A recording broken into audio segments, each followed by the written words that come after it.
Hi, welcome to the Motion Picture Notion. I'm your host, Gabriel Burton. So, 2020, there's nothing really enlightening to anybody, me saying that this year sucks hard ass. Theaters are closed, so new films and stuff, they're pretty much non-existent, and 90% of that which is coming out is garbage. There's a lot of like digital premieres. I heard that Disney is going to release their new version of Mulan on digital to rent for $30. I don't know if that's true.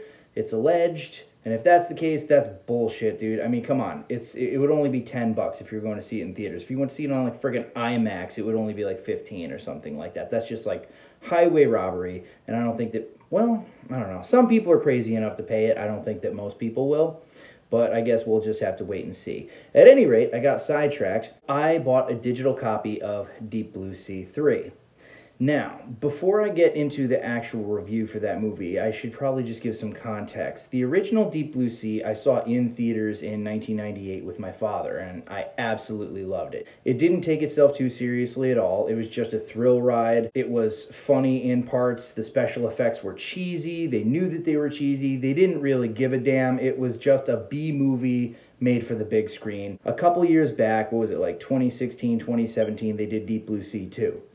Now, given the fact that it was direct-to-video, I was sort of like, this is going to be a garbage movie. But without having, like, actually watched it first, I actually purchased it for a movie night because, you know, I had my buddy Dr. Westlake over, and he really loved shark movies, and we're like, a shitty shark movie? This is going to be amazing. We're going to love it. No. Deep Blue Sea 2 committed really the biggest sin that a movie can commit, in that it was dead boring. There was nothing original about it at all. It was just like, it was literally like one of those direct-to-video, just completely recycle the first movie, like, oh, well, so-and-so's daughter found the research and started doing the exact same thing, and now there's more sharks, and now they're in another underwater facility again, and the sharks are going to chase after them again. It's just like, minus all of the personality and creativity that the original had, I did not like Deep Blue Sea 2. So when I heard that they were making a Deep Blue Sea 3, I was like, yeah, I think I'm going to skip this one. And then the trailer dropped, and the implication there was that the sharks were going crazy because of climate change, and that's why they started attacking people in this movie. And I'm like, oh my god. I made fun of it hardcore online. I'm like, dude, it's HAZ, H-A-Z, the Human Autonomous Zone. That's just like so ridiculously stupid. I can't believe it. And then, you know, I sat down and I thought about it for a couple days, and I was like, you know what, actually, that sounds really fun. That sounds like a movie so bad that it's good. I'm like, you know what? I think that this might be that crappy shark movie that I've been looking for. Well, I just finished watching it. And honestly, I wouldn't even say that it's the crappy shark movie I've been looking for. It's like the self-aware crappy shark movie that I've been looking for. Kind of like the first Deep Blue Sea. There's some really terrible CGI for the sharks. It's bloody as hell. This is definitely the bloodiest of the three. It takes place on this like sort of like Waterworld-esque like island area, and there are these bull sharks, and the whole idea of the climate change, that was just really addressed as like a possible theory, which is really in essence pretty ridiculous, but it turns out that it was like they were genetically modified, and instead of being like Alzheimer's patients, it was supposed to be like, you know, to make kids smarter. But there's a lot of other stuff that goes on with like some of the characters who are scumballs and know a little bit more about what's going on than the others. The acting was competent.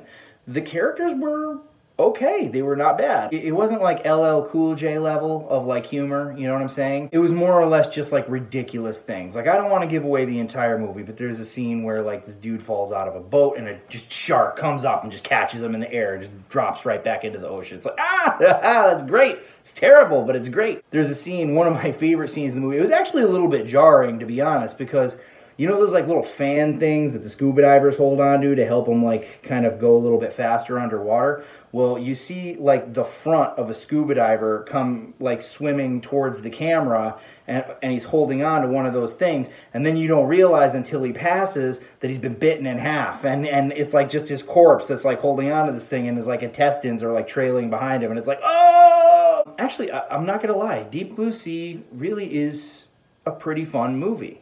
Now, I've been reading a lot online, mostly comments under the videos for the trailer, where people are like, I didn't even know that they made a Deep Blue Sea 2. Okay, well, if you watch this video, I could tell you right now, you could skip Deep Blue Sea 2.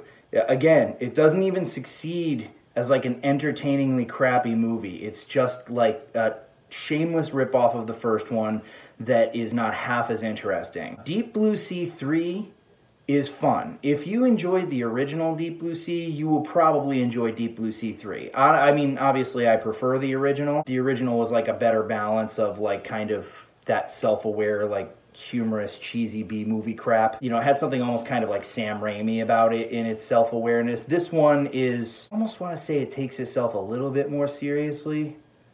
It does and it doesn't. They hit a lot of the right beats. But it's different enough that it's entertaining, and it's a bloodbath. There's a lot of blood and guts and sharks ripping people in half and arms floating in the water and shit. So, you know, if you're a gore hound, you'll probably also like it. I was not expecting to enjoy this movie at all, but it's at least entertaining. It's pretty sad when that's one of the best things that 2020 has to offer so far. I mean, you know, so far the top two best things I'd say are The Invisible Man and The Hunt that I've seen. There's a couple other things that I want to watch. I want to watch Bloodshot, because, well, I'll get into why I want to watch Bloodshot in another video, but I also want to see, what the hell is it? Oh, We Summon the Darkness. That looks like it might be a cool kind of like campy comedy horror film. So, and it's got, what's her face in it?